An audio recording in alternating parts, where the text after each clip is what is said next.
Hello, FlossTube. Welcome back to StitchNcrime. My name's Stasha, and I'm here to talk about 2 months worth of stitching because I was busy and did not get around to filming in July or early August. And we have a whole bunch of sentencing that went on in July and some new crimes that happened locally that we'll talk about when we get to the crime section. So, grab your favorite beverage, and let's talk about what's been going on since the last time I talked to you at the end of June, beginning of July, whenever it was. It was sometime earlier this summer. Summer has been really busy. I participated in the corporate games, and we are the champions. I can get all the way around so you can see it. My company took the gold medal overall for the 40th anniversary of the corporate games. I actually participated in bringing our medal count up. We got the bronze in Scrabble. So corporate games is some sports type competitions, some mental competitions. I honestly don't know how we did in trivia or chess, but I got a bronze in Scrabble. You may also remember last year that I ended up borking up my knee playing kickball, so I did not even try kickball this year. And yes, we've got the fade going on with the purple, so it goes to silver when it gets heated, and it's been a hot summer. So just some things to talk about before I get into stats and what I did in July. Remember last time I talked about this and how I just wasn't happy with the edge? Somebody suggested chenille, and I found this nice Chianti chenille that I'm going to put on it. Most likely after I finish filming today. I just needed to make some room, and that was taking up a lot of space. So, summer was busy. July, I only had 8,865 stitches. You're about to say, wait, 800 stitches? What did you do all month? I did average about 286 stitches with a maximum of 732 and a minimum of 45. My median was around 250 a day. One of the things I did do was I finished The Florist. So this is number 11 in my hometown holidays. I also have realized I am burning out on hometown holidays. I'm actually burning out altogether on Little House Needleworks. So we're going to take a little break. Well, maybe not. I don't know. We'll see how it goes. But my goal was to finish 12 of these this year. This is number 11. We'll put it up with the others. I also put 1,100 stitches in on Secret Carousel, which is too big to bring up here, so I'll put a picture at the end. Fortunate Traveler, also, now that I've got it on the floor stand, I really don't want to take it back out because I've got it just right on the floor stand, and if I remove it, then I'm going to have to mess with it. I'll send you a picture of the floor stand. I'll put a picture of it in the floor stand at the end. Storied Steeds, I finished. There are 3,053 stitches in it in July. It is already dropped off at Jill Rensel's. So I'll put a picture of what it looks like when I dropped it off at the end. And I worked on There Is Room. And I will show you that when we do the August stats. And I'm going to pause and go grab a glass of water or a beverage or something because my throat has a little frog in it and I don't like bringing frogs anywhere near my stitching.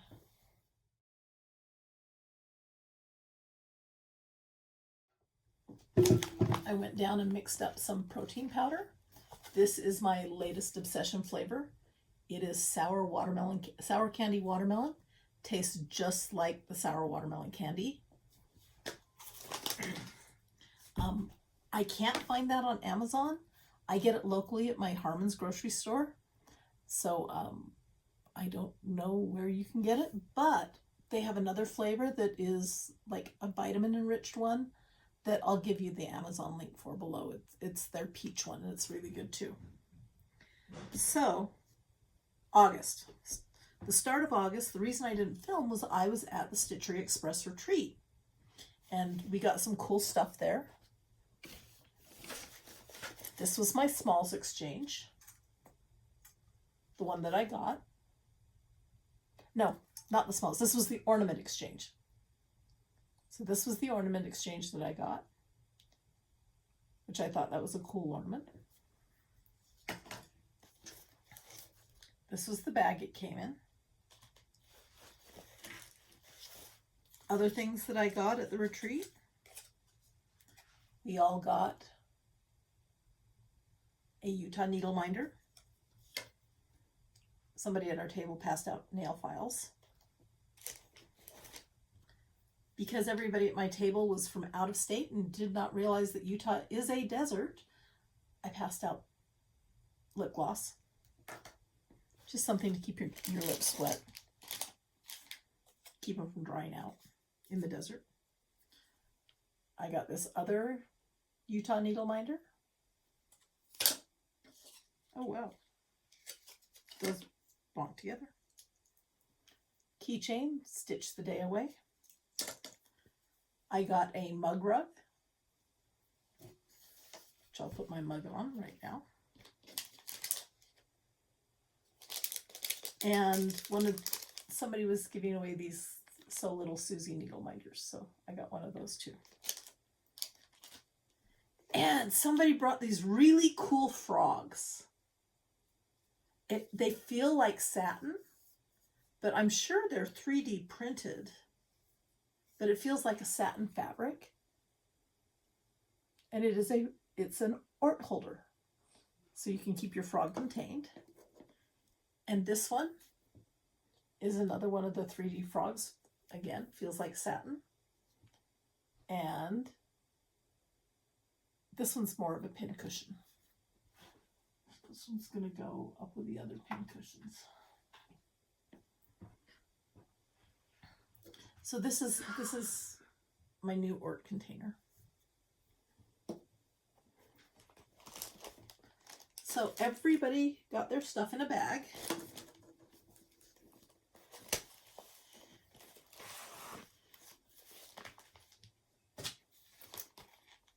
And we got this bag.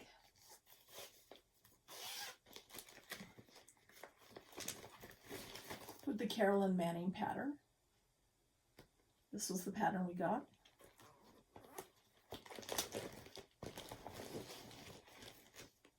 And another needle minder. And this is the thread holder. And mine is linen.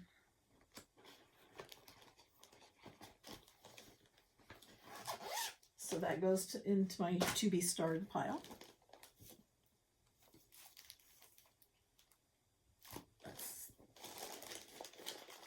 Okay, the other designer there was Pickle Barrel. She did the barnyard for us. Here are the threads.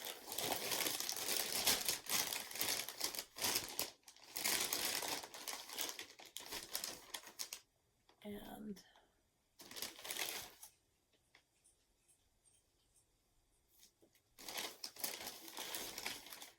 okay,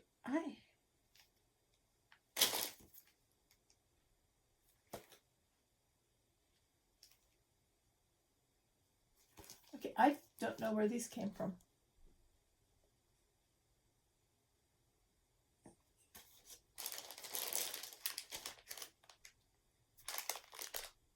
But there's some witch oat linen in with it too. That's a really nice, pretty color, graceful gray.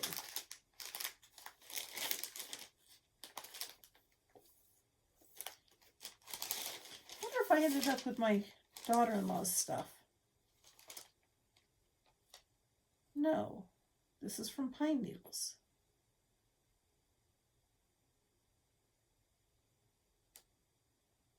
Guys, I have no idea where these are. I bought this at Pine Needles. I don't know why I have these.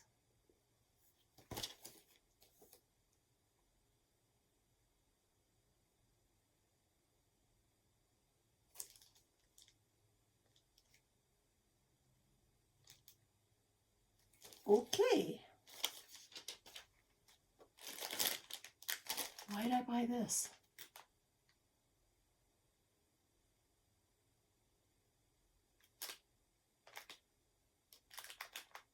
I must have been thinking of it for something.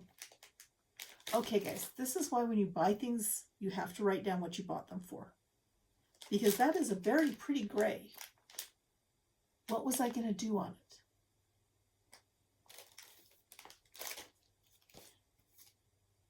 And why did I get these?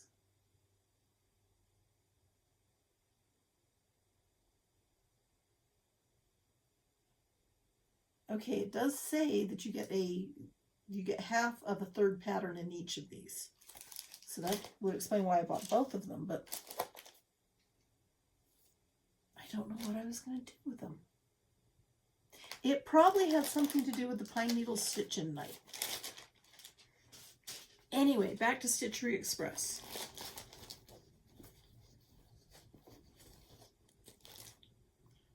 I also got this needle minder at the retreat, which is very much me.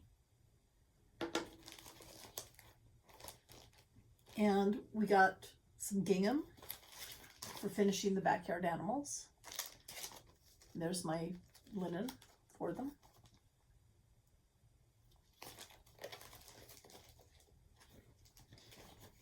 And this was my bag that it came in. It's got a nice leather loop.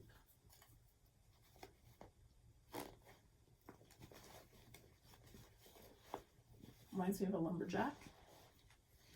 When I used to volunteer up at This Is the Place State Park, this would have been the perfect bag to have there.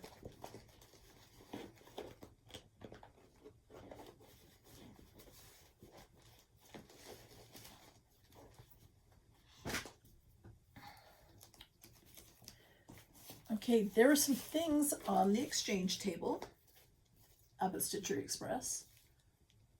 Full kit of Teresa Wentzler's Peacock Majesty. That's the mini from, she's got that great big peacock with the huge border that that Teresa said was the most difficult piece she ever designed. This is the mini version of it. And if I didn't have so many Teresa Wentzlers, I would start it right away. But I have too many Teresa Wentzlers going right now to start something else comfortably. I got It's a Mystery. I mean, these are pages torn out of a magazine. But yeah, this is from Needlepoint Now. So it's a needlepoint pattern. And I will probably start that sometime. I've got so many pieces to start right now.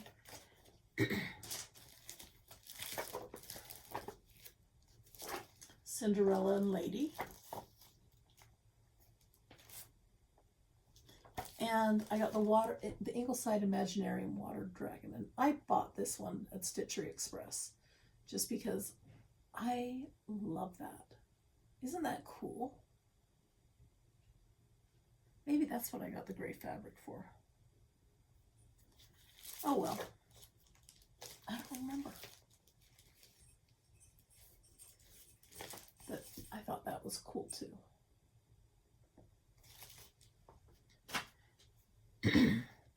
And then many of you in Utah know Jennifer Underwood. Jennifer is a stitcher in the Provo-Orem area, and she is currently on hospice. And she said that she will probably not get around to finishing her Cinderella. So she gave me her Cinderella. And I will work on finishing it. So it's a sorry reason to get that pattern.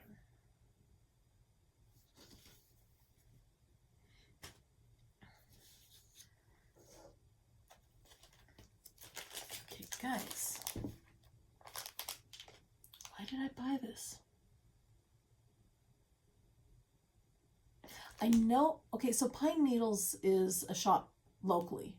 They're mainly a quilting shop, but they also do cross stitch. And they have a monthly stitch in. They call it their up late. Anyway, it's a late night stitch in. It's after the shop is closed for the day. And I'm sure there was something that happened at the stitch in that I was going to do the gray linen for, and why I bought these.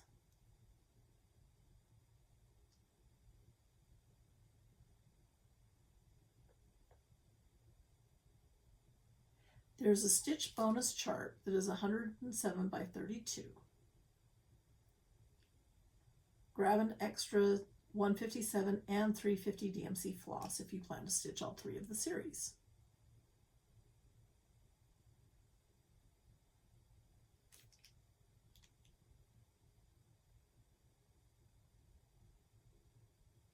Part 1 of stitch is included in this chart. Part 2 of stitch is included in this chart. I think I wanted the stitch and was going to stitch that on the gray. That's probably what it was.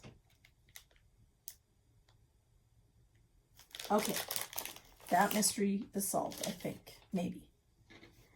The other thing that I picked up at Stitchery Express was I grabbed Whisper so that I can finish that Royal Holiday that I got from Redneck Bifocal Stitcher.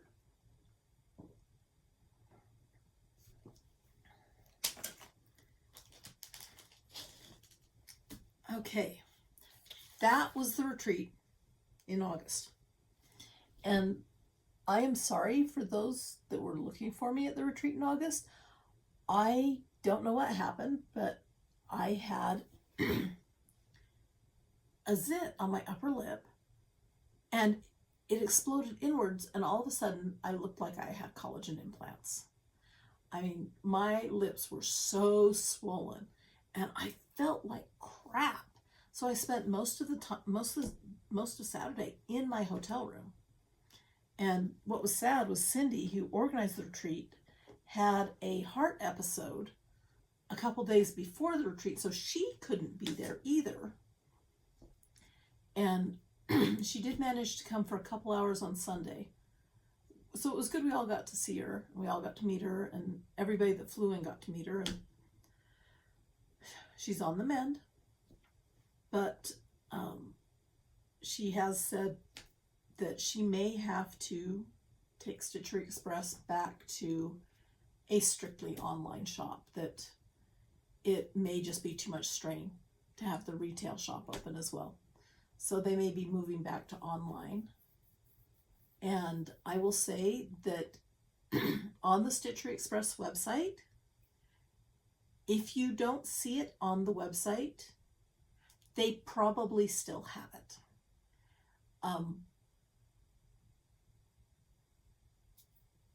Not all of us are webmasters, and a lot of us have other people help us with our websites, and sometimes those other people are busy.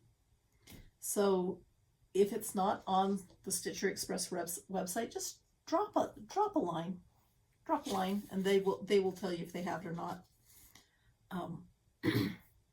So August stitching. We talked about the retreats.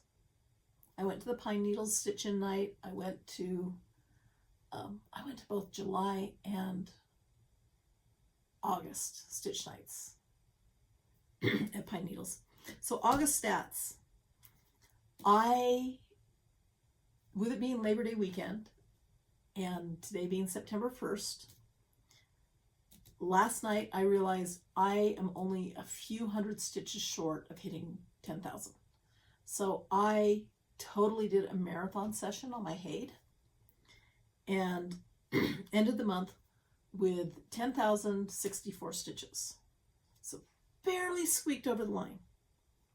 But that brings us to an average of 325 stitches.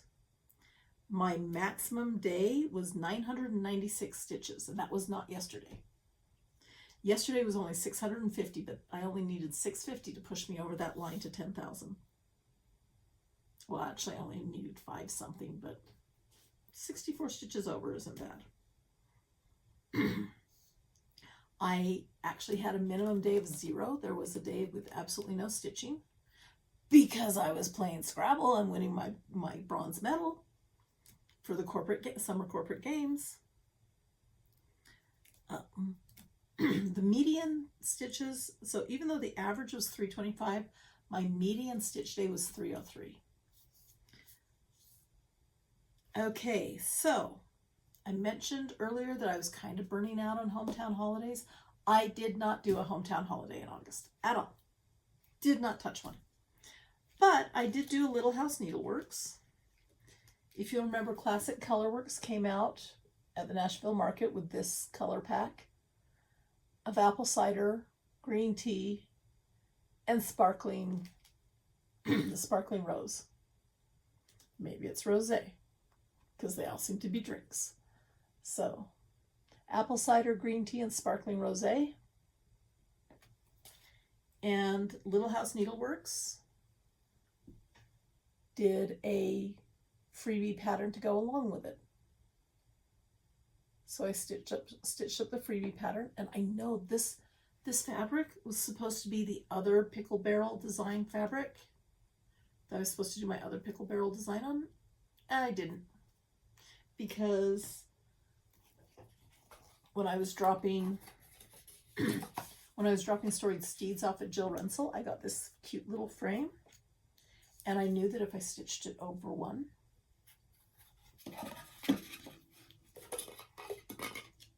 it would fit inside the cute little frame. So I need to just sit down and frame this sucker. And it might be my Casper giveaway in September. I might keep it. We'll see what happens. But I finished Summertime and it had 2,083 stitches in it. Thanks to the marathon stitching last night, I put 2,195 stitches into Secret Carousel. I'll include a picture at the end. I did finish my 10% stitches on Sentinel. Let go. My watch band keeps picking up all my needle minders. So there is Sentinel.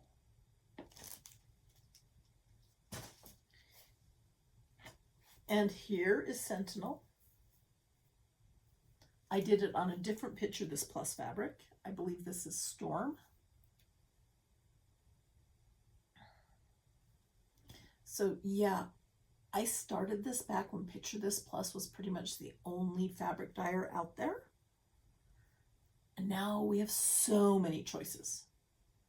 But this is 7 of 9 pages completed,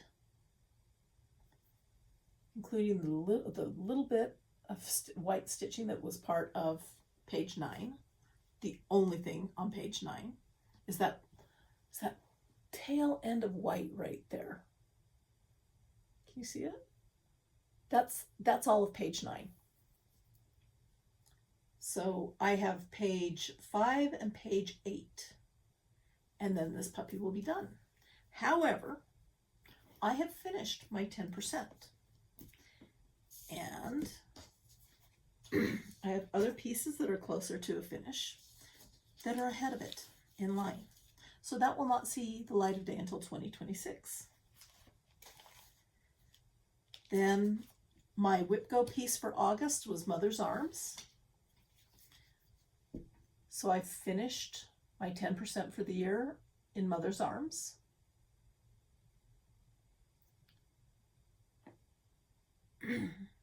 So 1,089 stitches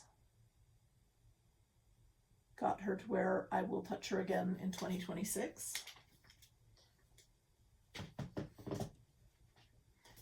So one of the ways I organize my stitching is I set a goal to do 10% of every WIP I own.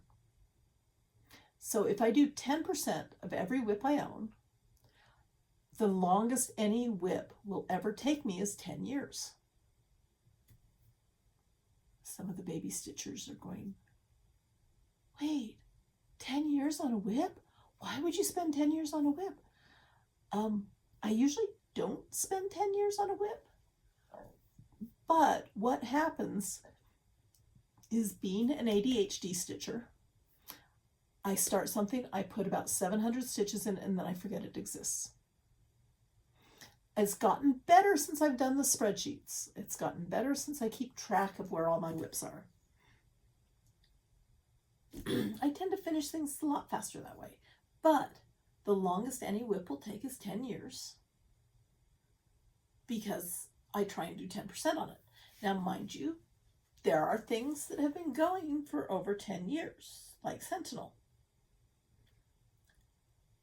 Partially because I didn't work on them for a couple of years. They were out of rotation.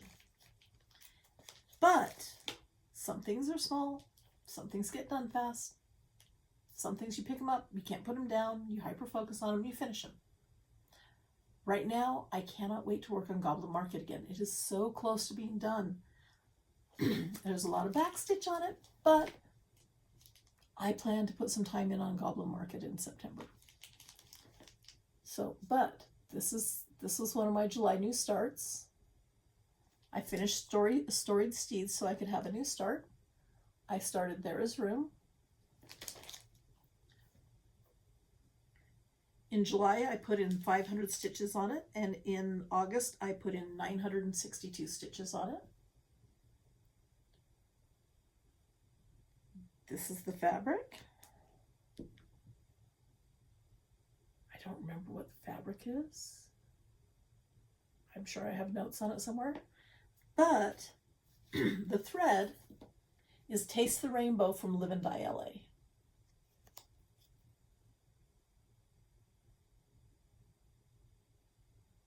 So I just thought that was a really appropriate thread.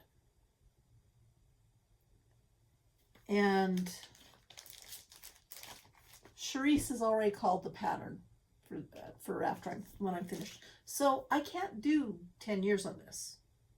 I've got to get this one finished in the next year or so. So this has become one of my go-to projects whenever I just don't feel like stitching today. Well, I'll put a few stitches into There Is Room. Okay. We talked about the 10%. I finished my 10% with 555 stitches in Stitch Every Day. It's these Smyrnas down here that are taking forever. Those Smyrna stitches.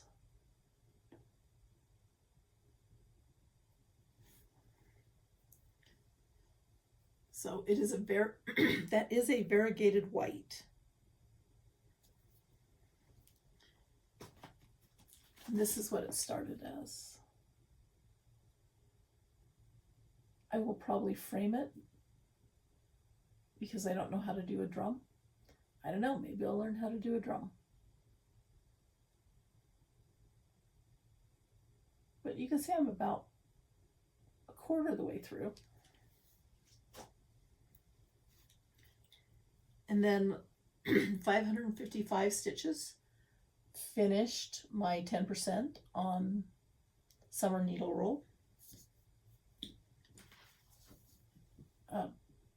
Actually, it was a scissor roll, so it's the Summer Mouse scissor roll. You can see what it's going to look like when I get the mouse finished.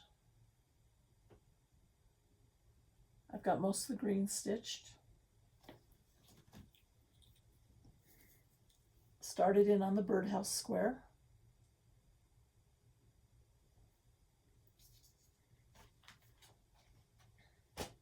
So my other Whip Go square was TW's Carousel. So Teresa Winsler Carousel. what are you sticking to the back of? Oh, that's my other needle minder. Okay, so hey, we got a horse. We have a horse head. I started doing some of the back stitching with it because if I don't, I will get to the end and I will not be able to. It will just sit forever because back stitch. So, but back stitching makes it look so pretty. It makes the horse's face so clear. So I got 1,003 stitches on this, which is the bare minimum I needed for the whip go. I still have about 2,000 stitches to get my 10% on this, so this one has been sitting by the TV, and that's why it's still in the nerd tube, so that I can work on it. Karen Hallion, I got this pin to make into a needle minder. It's stitched munching on BB-8. I just thought that was cute. I intend to turn it into a needle minder. So, plans for September. Utah State Fair is the first week of September. I have dropped off my entry. They have eliminated a lot of the categories, and they have moved to a smaller building. And the smaller building that they're in doesn't really have a good area to hang the quilts, so it's going to be interesting to see what it looks like. But I'm not complaining too much because I have seen how many other state fairs have they're gone.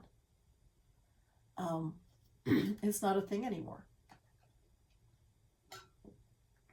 In several states, the people that took over running the fairs did their best to eliminate needlework and the needlework competitions.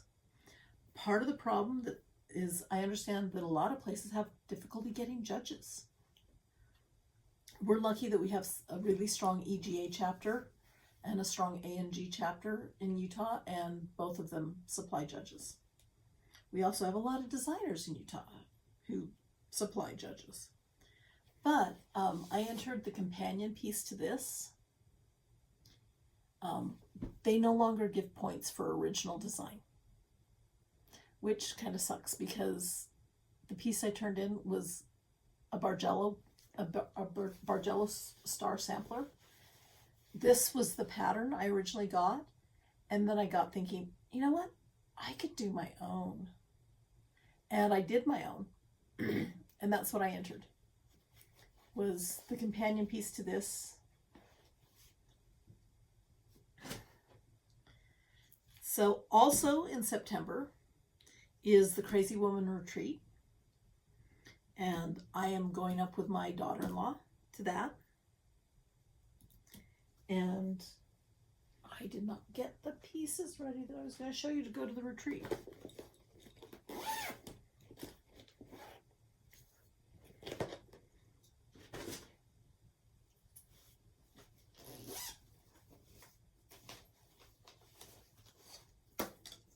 So hold on a second, let me grab these.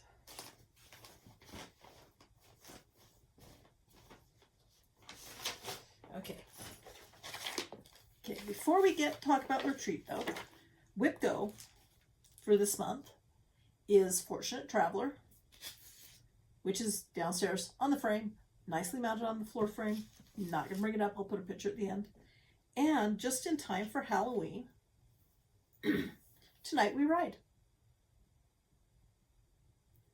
So I have finished page 1. I am working on page 3. And we will get at least 1,000 stitches on this. The goal is to actually do the full 10%, which would be 2,489 stitches. I don't know, 2,500 stitches, I can do that. I can do 2,500 stitches on this in a month. This is a Bestitched Me fabric and was in the Autumn Lane Halloween box one year. So I got Tonight We Ride with, I want to say it's pumpkin. for the bestitched me fabric. So those are the Whip Ghost squares. Fortunate Traveler and Tonight We Ride. And then because I'm working on 2,500 stitches, and this only has like 5 colors. So I figured this would be a good one to take to the retreat with me. So I'm taking this to Casper.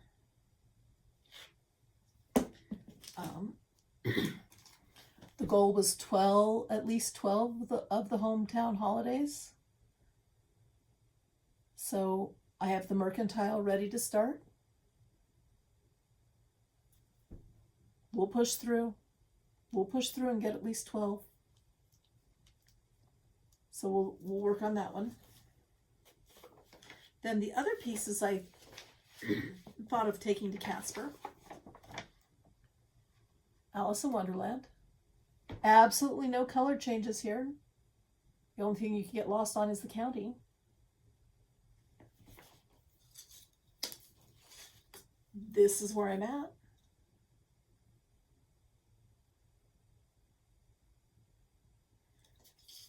I could take this to Casper and maybe finish.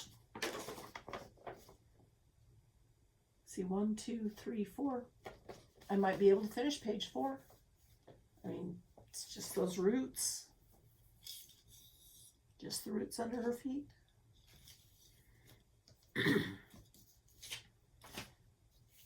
The other possibility is Main Street.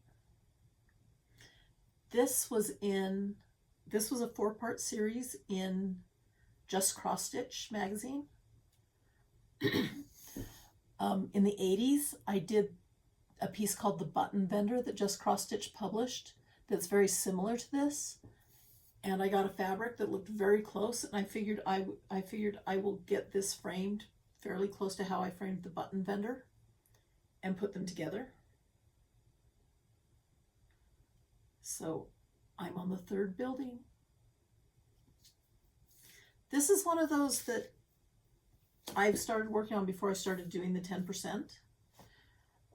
Just because, you know, I wanted it, when I saw it, I wanted it to match. And then I've kind of lost steam on it. But part of it was my eyesight. And ever since I got my OLED magnifying glasses, which I don't have up here right now because they're down with the hate, absolutely can see linen again. So also in September,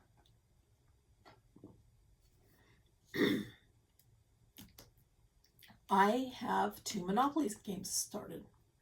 On the Discord Monopoly server, I am in the Other Crafts group, number 9, game board number 9. These are my 22 pieces. Alice in Wonderland, Hade, my Doctor Who quilt, and that's for embroidering over the autographs. Dragon Dreams needlepoint, Dragonfly needlepoint, Fortunate Traveler, Goblin Market, Hometown Holiday. So yeah, I kind of figured I'd motivate myself by having at least a few stitches on a Hometown Holiday. For quilting, I've got my kid's wedding quilt and the jungle quilt that I started back when I was really big into quilting at the turn of the century. Oh, that sounds so scary to say. Back in the 2000s, in the early 2000s, at the turn of the century, in the aughts, I was really into quilting, and I made 2 baby quilts that took me a year. That I can post a picture of them. They are done. They are being given I gave them to the grandpa to give to the grandbabies. So those are finished. And plush is worse than minky. Don't like this stuff. But it made me realize I need to start quilting again. And my kids have had their 5-year anniversary, and I still haven't finished their wedding quilt. Yeah. So I figured I needed something to motivate me, And when Sammy Jo was talking about her Monopoly game and mentioned that she had an other crafts board, I joined that. But you were supposed to have 50% other crafts and 50% cross stitch. And I don't have that many whips that are needlepoint embroidery or quilting. So there are some doubles on here. And then I also throw in some more cross stitch. So the wedding quilt is on here a couple times. Main Street I just showed you. Secret Carousel's on, I think it's, Secret Carousel has like 3 turns to get me going on it. My Summer Queen, and then I've got some embroidery pieces that I started when I was in high school that we won't talk about how long ago that was, that I still have never finished. So I'm hoping that Monopoly will give me some motivation to work on the non-cross-stitch things, because so many of the games I play are strictly counted stitches.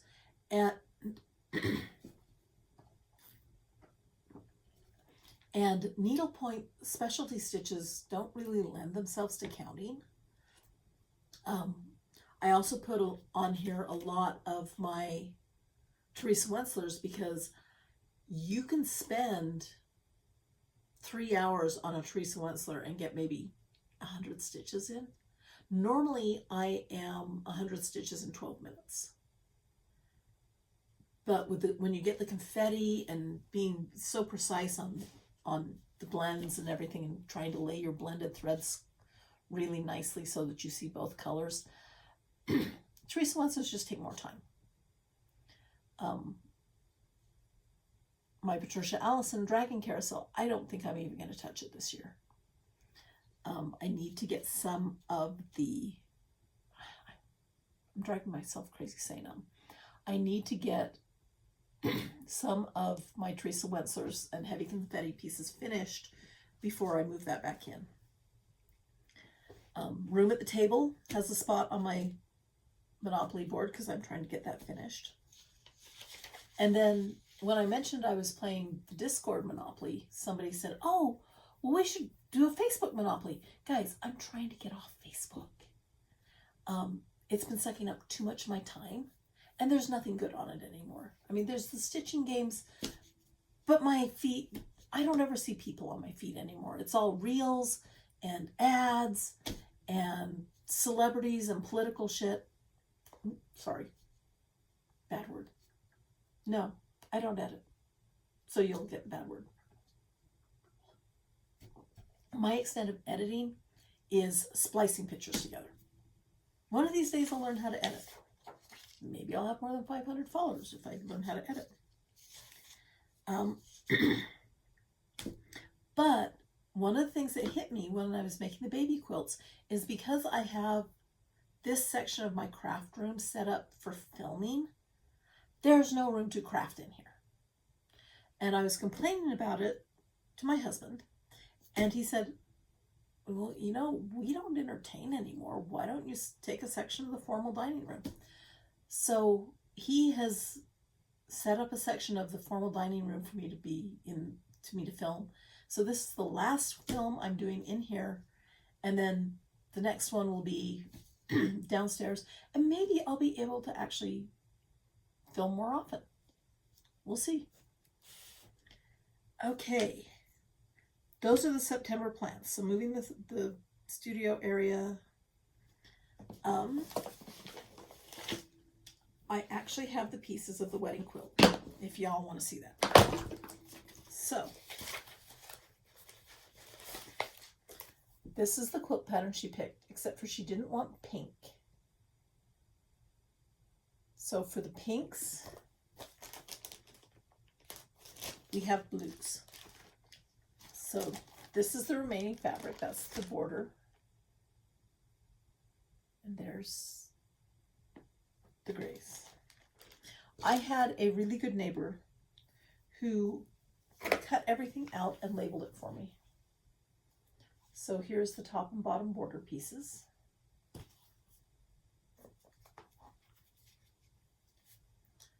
Side border pieces.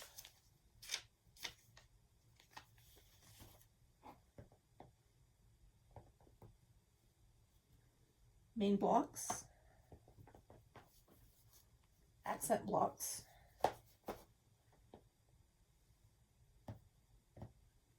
and sashing. And I have to be careful with the sashing because I don't know if you can see it. I don't think it shows up. There is actually a pattern in the sashing. So I have to make sure that I'm stitching on the right side and not the wrong side of the fabric. So, Katherine, all the pieces are cut out now. Hopefully with Monopoly, I will have motivation to work on it. But that's what it's going to look like. Except for not pink, it's going to be blue.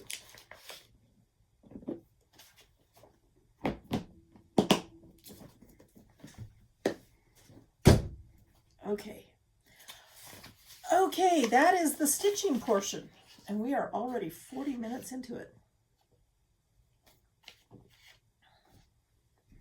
So, let's talk true crime. So, anybody who wants to leave now, fast forward to the end, look at the stitching pictures at the end.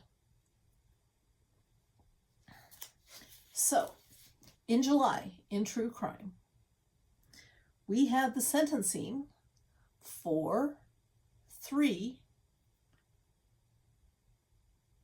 I guess you could call them all, well, they don't qualify as serials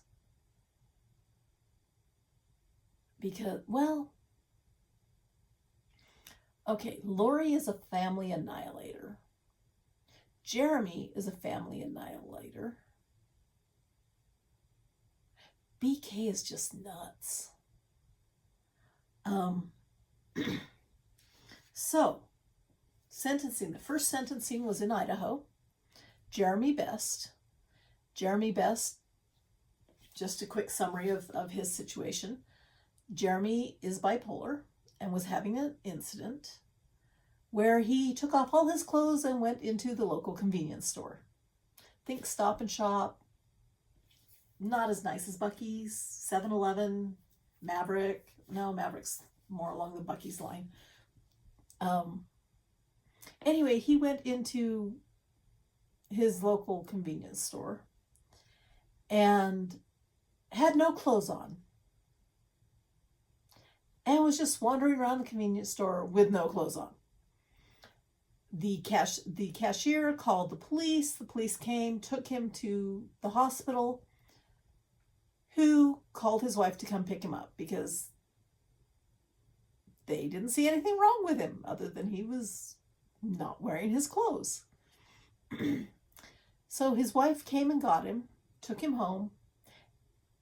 They had a fight and he shot her.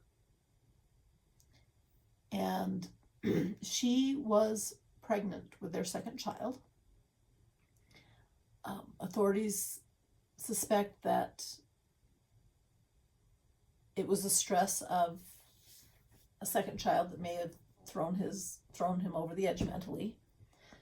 But both his wife and his child passed away. Jeremy then took his older child and the family dog for a ride in the car. And neither the child nor the dog survived. In February, there was a manhunt for Jeremy and his son. His son was found on the side of the road. The dog was dead in the car. Jeremy was found quite a ways away. I think it was 2 miles away, asleep in a sleeping bag. And didn't seem to remember what had happened. So anyway, Jeremy Best ended up having the same lawyer as Lori Vallow Daybell in Idaho. And Jeremy pled guilty and has 3 life sentences. So Jeremy will be, I understand he's in the same cell block with Chad Daybell. The next sentencing was the four university students in Moscow, Idaho, where BK pled guilty to avoid the death penalty. He also pled guilty because he said he did it. And so Judge Hippler pretty much allowed the victims' families free reign. During the Lori Vallow Daybell sentencing hearing in Idaho and the Chad Daybell sentencing hearing, the families had to have their statements pre-approved and had them edited by the court. Not the case with Judge Hippler and the Idaho students. The victims' families and the surviving victims, because remember, there were two girls, two teenagers still in that house that survived. He may not have realized they were there. He may have, we don't know, but he left two girls alive. One of them had a friend read her statement, going over just how traumatized she has been from all of this. The second asked the prosecutor to block his view of her and her view of him. She did not want to see him. She did not want him to see her. But her statement, I am so glad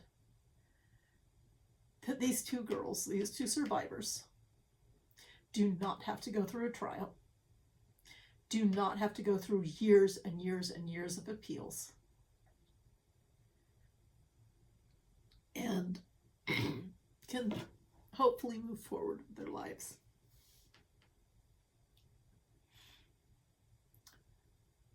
It was November of 2022 when this incident occurred. And the survivor said she has not slept alone in a bedroom since that time. She slept with her mom, which I'm sure is doing great for her parents' marriage, but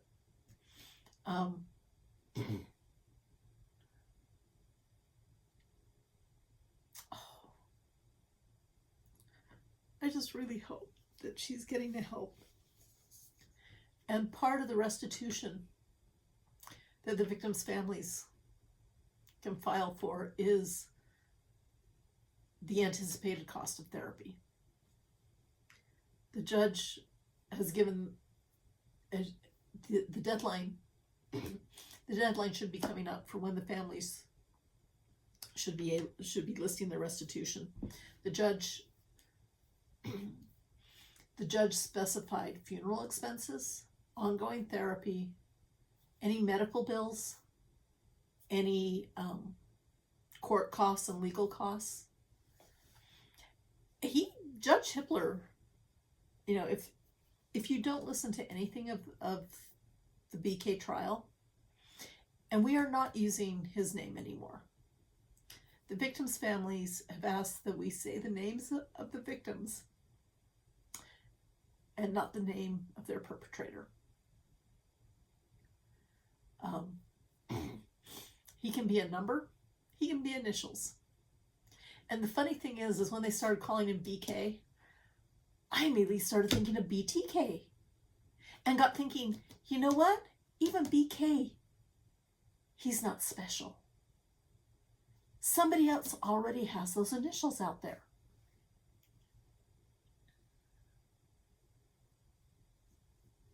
Sorry, guys.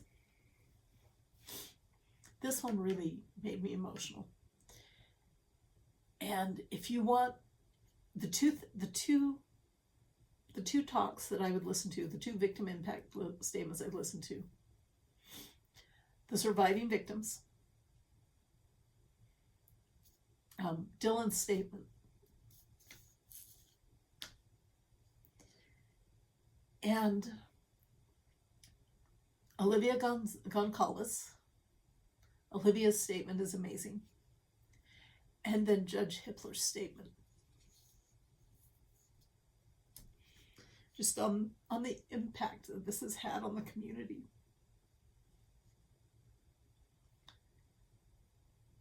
Anyway, moving on. There's so much out there on the 4 university students. And now that it's all been pled out, hopefully the TikTok psychic loses. Well, she's already lost her case. Hopefully the TikTok psychic quits dragging this poor university professor through the mud and just pays up. So in Arizona, 3 days after Jeremy Best, 2 days after the BK sentencing, Lori Daybell. We are no longer using Vallow in association with her because she was convicted of conspiring to unalive Charles Vallow, and she does not deserve his name. She absolutely does not deserve his name. So Lori Daybell can be with Chad Daybell she can't be in the Idaho State Prison with him because the women's facility is in a different city from the men's facility, and he's on death row in the men's facility, and she is going to spend 5 life sentences in Idaho and 2 life sentences in Arizona in that Idaho facility. So she can stay there and rot. So anyway, Lori Daybell got 2 additional life sentences for unaliving Charles Vallow. And that same week, or shortly thereafter, in Provo, in the Utah State Court in Provo, Katherine Restelli of American Fork pled guilty to the conspiracy to unalive her husband. Now, in the case of Charles Vallow, he was coming to pick up his son and take him to school, and then he was unalived by his brother-in-law. And I don't remember the caliber. But it was staged to look like Charles had attacked. And that's, no. It was very clear through the hearing that this was a setup. Through the trial, it was very clear that this was a setup. Charles had no clue what was happening, no clue that was coming, what was coming. And Alex unalived him. And Lori kept insisting, well, did you swab me for gunshot residue? Did you swab anybody else for gunshot residue? I'm wondering if that second shot wasn't fired by Lori. Just the way she kept talking at trial. She was defending herself, by the way. Just the way she was talking at trial, I kept wondering, is this her way of confessing to having participated? But Katherine Restelli, on June 20th of 2024, left her husband in California. Matthew Restelli was left in California. She basically kidnapped the kids. She took the kids and went to her her mother's place in American Fork, where her brother was also living. Her brother was on parole for, I believe, drug charges. Anyway, he was not supposed to have a firearm. Parole violation. Anyway, Katherine convinces Matthew to come up to Utah. He offers to send her money for a rental car so that she can drive back down to California with the kids. And she's like, no, you come up and get us. Before she left California, she'd put a tracking device on his truck. She insisted on him taking the truck, the one she had the tracking device on. So her entire family, Katherine, her mother Tracy, her brother Kevin, they're all tracking this truck on its trip from California to Utah. Matthew arrives in July, walks in the door, takes his shoes off, and gets shot by Kevin. Allegedly by Kevin. The neighbors, upon hearing a loud bang, immediately called police. 15 minutes later, Tracy, Katherine's mother, calls police. In that 15 minutes, left-handed Matthew is holding a knife in his right hand. His shoes are still by the front door. And the family is claiming that he came in and attacked Kevin. Police were suspicious from the beginning and became even more suspicious when Katherine went on a date the next day. Dude, your husband is in the morgue and you're out on a date the day after. Yeah, right. Little suspicious. Anyway, Katherine has pled guilty to unaliving and conspiracy to commit unaliving, both second-degree felonies, and felony discharge of a firearm. And they've dropped the around children part because her kids were upstairs when this all happened. They could have come down the stairs and seen their dad. This is just nuts. But you know what? It sounds quite a lot like what Lori Daybell did to Charles Vallow. Her kids were out in the car. Anyway, sentencing for Katherine will be September 9th, and I'm assuming part of the plea agreement was she'll be testifying in her mother's and her brother's trials.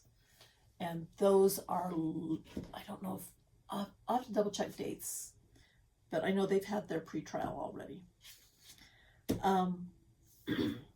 I had somebody who specifically asked me to talk about the West Valley fire that happened in July.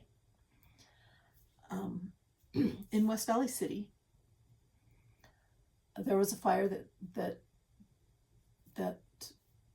had 4 victims.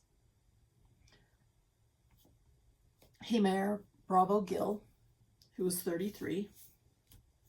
Her son, Juliano, who was 9. Her daughter, Georgina, who was 14. And her spouse, Yorgano Pina. Same name as the daughter. Police say there was definitely an accelerant used to start the fire.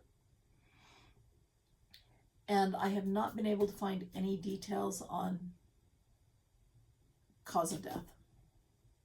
The family has, Hamar's family has issued statements stating that this is the culmination of years of abuse. However, she never went for help because she was afraid they'd send her back to Venezuela. And life in Venezuela was a lot worse than it was here in the U.S., even living with an abuser.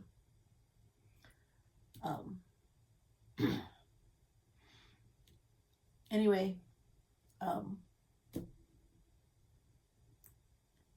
Mr. Pina annihilated his family and tried to burn the evidence.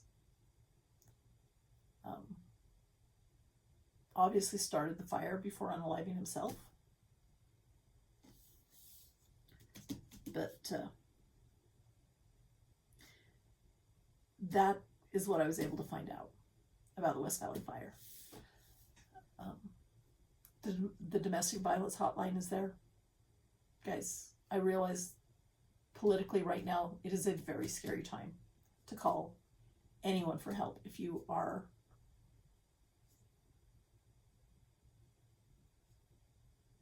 any shade. Domestic violence is always dangerous. And it's always scary. Get help, please. Reach out, get help. The other big thing going on in Utah right now is, speaking of domestic violence,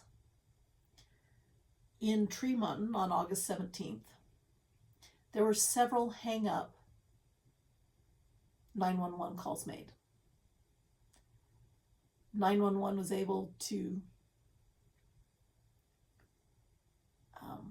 figure out where the 911 calls were coming from, and they dispatched some officers to check on it.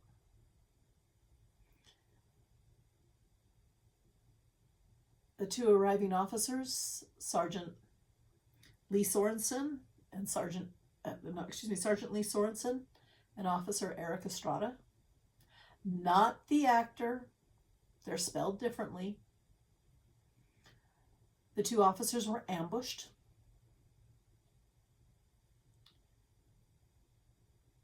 And died. The next car arriving was a canine unit. The bullet went through the window. I should say plural, injuring the officer and his canine. They survived.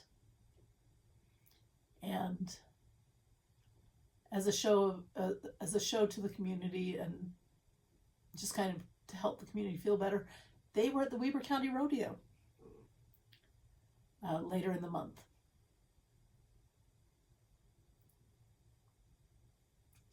But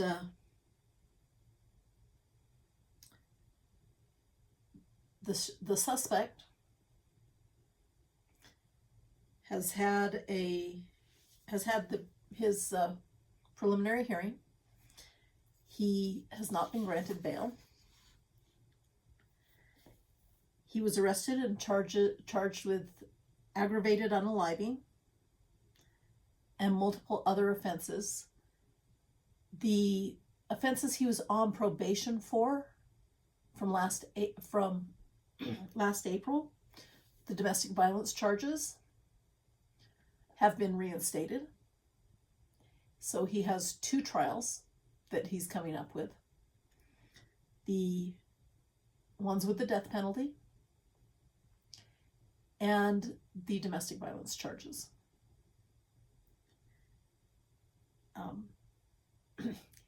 His last name is Bate. My last name is Bates. He doesn't have an S on it. We are no way, shape, or form related. But he will have his pretrial hearing on October 30th. And that is one that I will definitely be following and hope is being broadcast. If not, I may learn how to file a FOIA request to get the transcript, because that's one I definitely want to follow. The other one that is just kind of breaking was Friday night at an illegal street rally.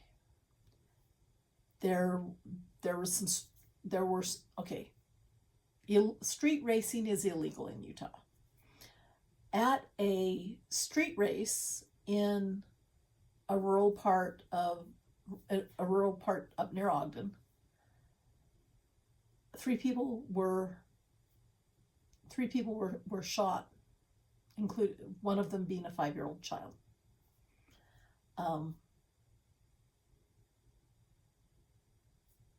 The child survived. One of the other victims survived I don't know what's going on with the third victim. He was shot in the head. I'm assuming he's in critical condition.